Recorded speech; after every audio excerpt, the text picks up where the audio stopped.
ei suutnud ega osanud seda ekspertiisi taotlust kunagi täita. Sest hakkasin kogu aeg mõtlema, et mis mul siis õieti viga on. Et just mina seda töövõimetuspensioni väärin.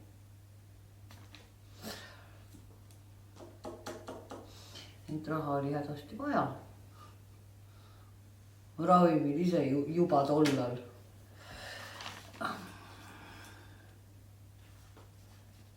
Arst saatis mu kõrvalkabinetti, et medõde mind aitaks. Õde võttis taotluse ette ja hakkas järjest küsima ning nagu ikka andis kaastundlikul häälel mõista, missugune on soovitatav vastus. Et 80% lõpuks välja tuleks. Just kui oleksin halvatud. Võib-olla olingi. Või on mul lihtsalt selline nägu ees?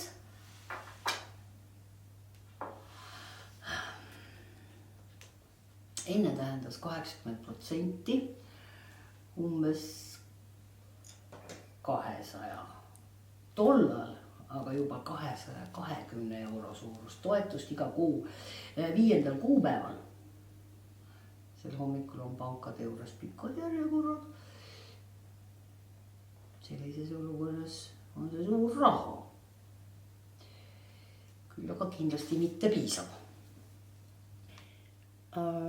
Alustame 3. osast. Järgmiste küsimustega selgitatakse, kuidas te saate hakkama igapäevaeluga, kas te vajate teiste inimeste abi. Kallis. Armsam.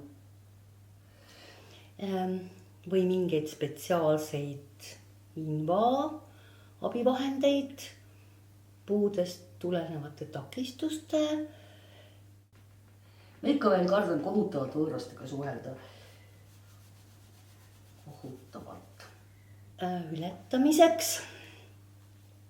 Ja kuivõrd need vahendid teid aitavad? Ma ei tea. Mida mu ravimid teevad? Katsun sellele mitte mõelda. Küsimus number 27. Kas te tavaliselt suudate ilma abivahendite ja teiste inimeste abita voodisse heita ja sealt tõusta? Raskustega? Eks ole? Ma ei saa end hommikuti üles. Kui poleks mu kallist, siis ma ei näeks ärkamisel mõtetki. Ehmun, kui ta on varem tõusnud ja ära läinud, ma tõmban teki üle pea, kuni keha kuumab ja õhku anub, siis viskan teki üleni pealt ära ja lepan alasti, kuni külm hakkab. Ma vaatan sarju just sellepärast, et sellistel hommikutel end üles saada, sest siis on mul midagi järgmisel hommikul oodata, kui mu kallist hommikul pole. Mul on kõik sarjad alati vaadatud. Ma olen väga kursis. Number 29. Kas te tavaliselt suudate ilma abivahenditeta või teiste inimeste abita end riidesse panna ja lahti riietuda? Ütleme, et väheste raskustega. Jah, on natuke raske. Ei, muidugi on, ma mõistan. Kallis poleks midagi öelnud, siis ma käiksin praegugi nende haisvate pükstega. Võtan ainult tema ees oma riided seljast. 37. Kas te tavaliselt suudate ise poes käia ilma selleks abivahendeid ja või teiste inimeste abi kasutamata? Raskustega? Suurte raskustega. vastan kiiresti. Ma hakkan vastikusest tihedama, kui kaubamajas käin, radistan sõrmi, kisun taskuäärt ja varrukaid ja kratsin põske, kuni see punased riibul on. No, liiga palju inimesi. Lähen koju. 62. Kui palju mõjutavad telefon või internet teie igapäevaelu? Mõõdukal määral, eks ole? Olgem ausad, täiel määral. Kui mul pole wifi't, on see eluohtlik. Aga ma ei hakka seda talle ütlema. Paneme 3. Olulisel määral. Ja, suurem osa mu tööst on internetis.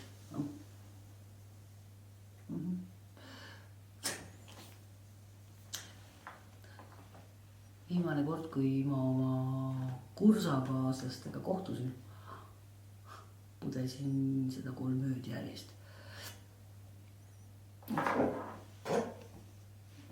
Lihtsalt ei oska rääkida. Aga ma võin kõigest kirjutada.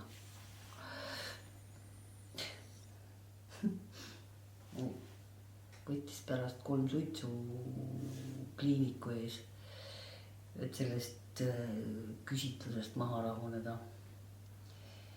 Ütlesin endale, et mul on seda vaja. Mul on seda vaja, et jalad alla saada.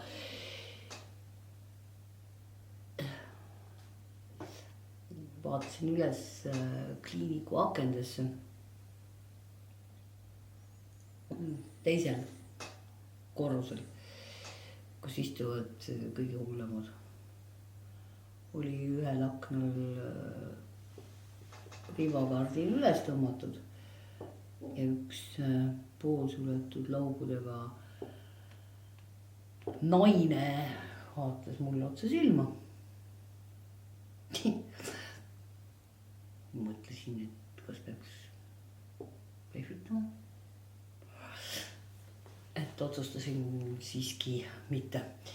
Ja astusin peaendiselt aknale pööratud edasi bussipeatuse poole. Naise pilk ei liikunud. Vaatas endiselt kohta, kus äsja seisin. Mul oli seda vaja.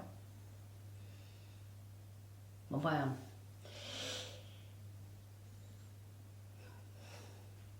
Kodus kinkisin ma Kollile potilille. No, siis me sõime. Ma käisin suitsul. Vaatasin läpakas, kuidas läheb Elliot Aldersonil. Sõbra. Toas oli soe. Ja ma unustasin.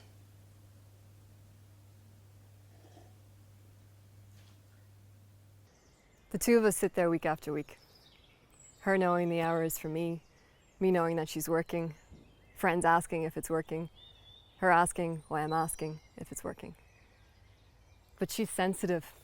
Like me, like Leonard Cohen, like me, she understands. She asks what hurts and she understands, and maybe we stay there. Why go elsewhere? A healing and a hurting of myself, of herself, was alone, but now she's there. And there's a crack in everything. That's how the light gets in. And it gets in. Till I can't help but see every single reaction is because of some bygone action. One day I go in all shook up. Say I find it too much. Other people's emotions too much. Ask what she does with everyone's pain, and she says, what do you think I do? I say, put up barriers. She does the opposite. She gives it space. Imagines we're in it together. You then could not lose her. Have to pay her no matter, can't lose her. And she writes too. She wrote this piece on Leonard Cohen, and I wrote this piece on Leonard Cohen, and I gave it to her to read, and she didn't have it read for the next session. I said I understood. She's so busy, of course, I understood. But sometimes it's lonely. The big clock over my head, her closing the door behind me. Sometimes I want to be her friend or her sister, but then I'd have to know what she thinks of me. Sometimes I wish she was an elder of a tribe I'm in, chanting, herbs burning, making shapes with her hands. When I said that, she laughed. She really laughs when she laughs. Maybe what I need is a tribe. The week Leonard Cohen died, when I cried and thought it was weird, she said 20 others that week had cried, and I felt they were my tribe, but they're not my tribe. And sometimes it makes me well up. Her in that room, autumn, winter, summer, winter, her eyes all wide and writing down times, and sometimes it feels she makes my life into pattern after pattern. Maybe I don't want out of patterns. Maybe I want approval. Mention writers she likes. One said, "Watch me, I'll try get your approval." And she said that was astute of me. Thing is, I knew she was going to say that. Then the other day, I was listening to one of Leonard Cohen's last interviews, and it was embarrassing. The interviewer laughing at anything he'd said when he'd said nothing yet, saying how much it meant. And Leonard read a poem he'd written, his voice all beautiful and gravelly, by listening to a hummingbird and not to him, by looking all around and within, and although I was listening to him, I saw it then. They're just reflecting something else. She can't save me because she understands. No, she's not the one to save me.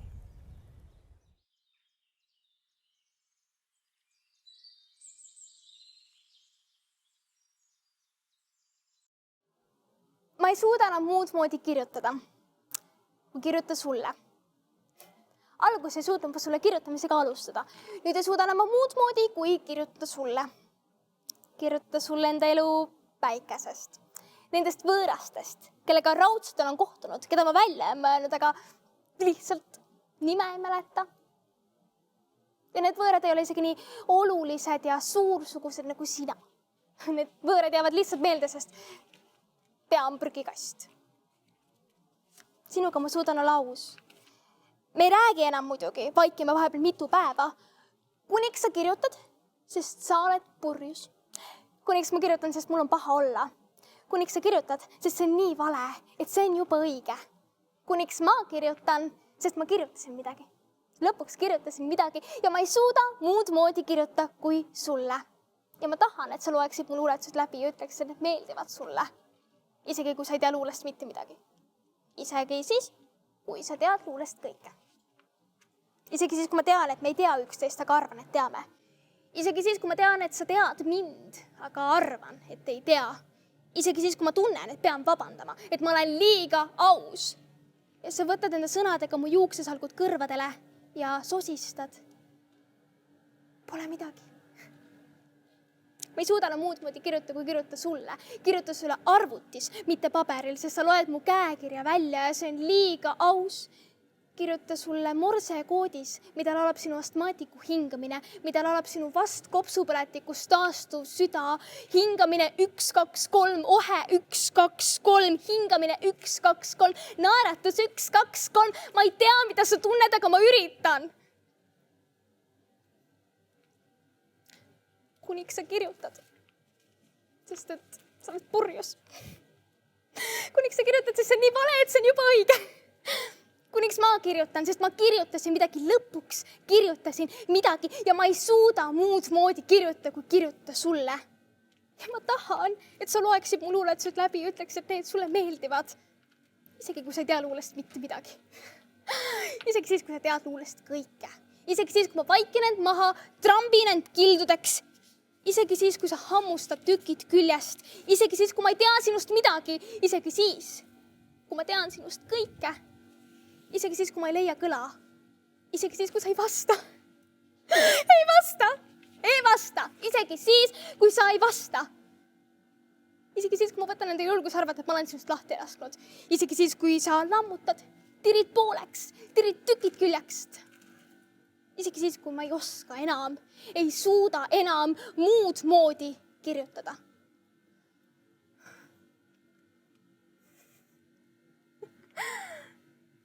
Anna mu tähendus tagasi, harakas. Rinnas, kõrvas, kaelas sätendav ja helendab tähendus. Ei oska ilma selleta kirjutada. Ma ei suuda ilma selleta kirjutada. Tähendus. Ma tahan tähendust. Ma ei suuda ilma selleta kirjutada. Ma ei suuda sinuta kirjutada. Tähendus.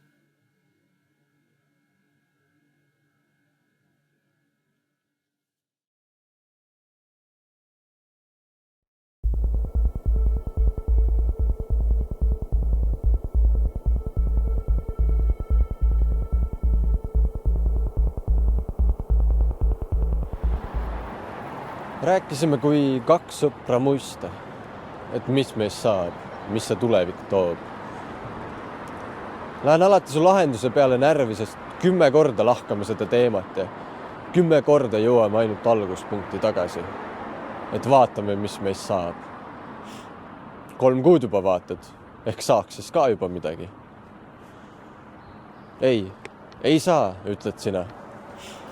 Ei saa, sest tunne ei ole täpselt õige. Peab olema see täpne tunne, täpselt täpne tunne. Sest muidu ei saa, kui kõik pole just perfektne. Küll see tunne tuleb, küll see tuleb. Muidugi ta tuleb, miks ta ei tuleks? Kuskil pära persest, karu persest ta tuleb. Me veel upume mõlemad niimoodi perse.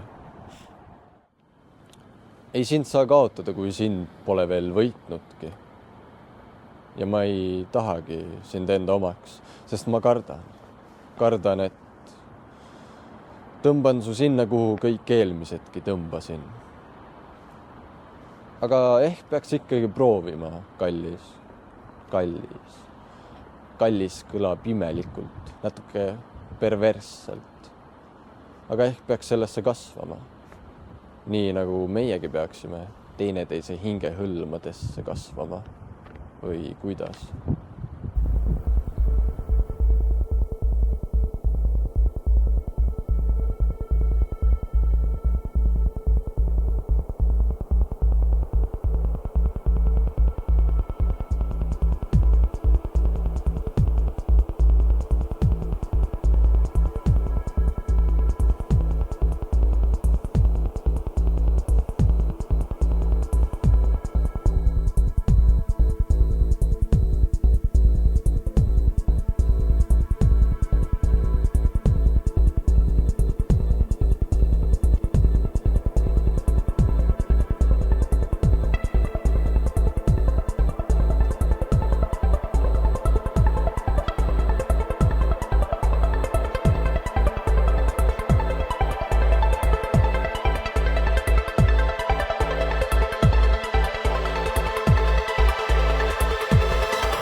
Mulle läheb hinge, kuidas sa alati enne magama minekut mind enda sisse voldid.